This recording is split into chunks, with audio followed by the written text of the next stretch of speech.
Parliament ఎన్నికల వేళ దేశంలో సంచలన పరిణామం జరిగింది. ప్రధాని మోడీ సొంత రాష్ట్రం గుజరాత్లో పోలింగ్కు ముందే బీజేపీ బోని కొట్టింది. సూరత్ ఎంపీగా బీజేపీ అభ్యర్థి ఏకగ్రీవంగా ఎన్నికయ్యారు. నామినేషన్లు దాఖలయ్యాయి. అయితే కాంగ్రెస్ అభ్యర్థి వేసిన నామినేషన్ను ఈసీ తిరస్కరించింది. బీజేపీ పెద్దల రిక్వెస్ట్తో స్వతంత్ర అభ్యర్థి పోటీ నుండి తప్పుకున్నారు. దీంతో బీజేపీ నుండి నామినేషన్ దాఖలు చేసిన ముఖేష్ ఏకగ్రీవంగా లోక్సభకు ఎన్నికయ్యారు. ముఖేష్ ఎన్నికతో బీజేపీ శ్రేణులు సంబరాలు చేశారు. పోలింగ్కు ముందే లోక్సభ స్థానం బీజేపీ ఏకగ్రీవం కావడం కాంగ్రెస్ పార్టీకి ఎదురు దెబ్బగా రాజకీయ వర్గాల్లో చర్చ సాగుతోంది.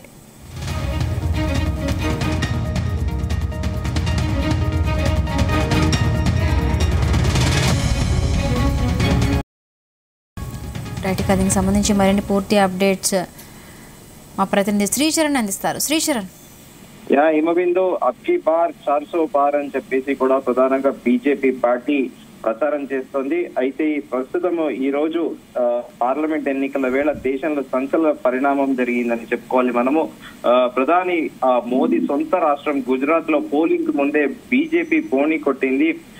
సూరత్ ఎంపీ బీజేపీ అభ్యర్థి ఏకగ్రీవంగా ఎన్నికయ్యారు. సూరత్ లోని 3 నామినేషన్లు దాఖలయ్యాయి. అయితే కాంగ్రెస్ అభ్యర్థి వేసిన నామినేషన్ ని ఈసీ తిరస్కరించింది. దీంతో బీజేపీ స్టాల్వర్డ్స్ అందరూ కూడా స్వతంత్ర అభ్యర్థికి రిక్వెస్ట్ చేశారు.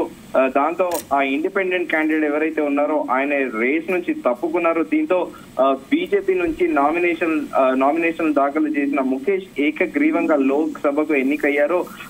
ఇది రీసెంట్ టైమ్స్ లో ఇది ఒక సెన్సేషన్ అని చెప్పుకోవాలి మనము. ఎందుకంటే ఎర్లియర్ 2 decades బ్యాక్ ఇది జరిగినట్టు కూడా ప్రధానంగా ప్రచారంలో ఉంది. ప్రస్తుతానికైతే ఇది ఫస్ట్ టైం ఒక సెన్సేషన్ దేశవ్యాప్తంగా అనేది కూడా చెప్పుకోవచ్చు. ముఖేష్ ఎన్నికతో ఇటు బీజేపీ శ్రేణులు సంబరాలు చేసుకున్నారు. పోలింగ్ కు ముందే లోక్సభ స్థానం బీజేపీ ఏకగ్రీవం కావడం కూడా కాంగ్రెస్ పార్టీకి ఎదురు దెబ్బగా కూడా పొలిటికల్ సర్కిల్స్ లో చర్చ జరుగుతోంది. అయితే పోలింగ్ కి ముందే పార్లమెంట్ లో బోని కొట్టడం కూడా ఇప్పుడు సర్వత్రా చర్చనీయాంశంగా మారింది. ప్రతి వేదిక పైన కూడా ఎలక్షన్ క్యాంపెయిన్ లో ప్రతిసారి కూడా ఇటు బీజేపీలో ఇర్రెస్పెక్టివ్ కంట్రీ మొత్తంలో కూడా ఎవరైతే పార్లమెంట్ కంటెస్టెంట్స్ ఉన్నారో ప్రతి రాష్ట్రంలో కూడా ఒకటే నినాదం, అబ్కి బార్ 400 పార్ ఆర్ ఈసారి ఎన్నిక దేశ ఎన్నికకు సంబంధించింది. అభ్యర్థులకు కాదు, మీరు ఓటు వేస్తే మోదీకి ఓటు వేసినట్టు, మోదీకి ఓటు వేస్తే భారతదేశానికి అభివృద్ధికి ఓటు వేసినట్టు అన్న చందాన కూడా ఇప్పుడు ప్రస్తుతము బీజేపీ దేశవ్యాప్తంగా క్యాంపెయినింగ్ చేస్తోంది.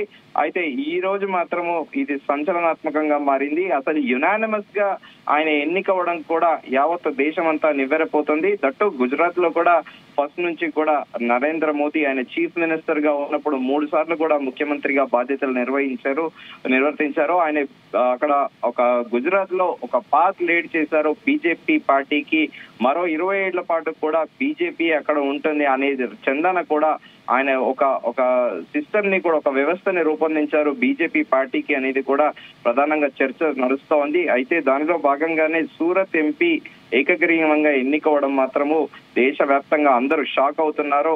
ఇటు కాంగ్రెస్ కూడా ఒక రకంగా కాంగ్రెస్ పార్టీకి షాక్. ఇది సైకలాజికల్ గా ఇది ఎలక్షన్ పార్లమెంట్ ఎన్నికల దగ్గర పడుతున్న దృష్ట్యా మన తెలుగు రాష్ట్రాల్లో అలాగే దేశవ్యాప్తంగా 7 ఫేజ్లుగా కూడా జరగబోతున్న ఈ ఎన్నికల్లో మొదటి ఫేజ్ అయిపోయిన విషయం తెలిసిందే. మిగతా జరిగే 6 ఫేజ్లలో కూడా ఈ రోజు జరిగిన పరిణామము సైకలాజికల్ గా బీజేపీకి ఒక అడ్వాంటేజ్ అని కూడా చెప్తున్నారు. కాంగ్రెస్ ని డిఫెన్స్ లో నెట్టే సన్నివేశం కూడా ఈ రోజు జరిగిందని కూడా ప్రధానంగా రాజకీయ విశ్లేషకులు అంటున్నారు. హిమబిందు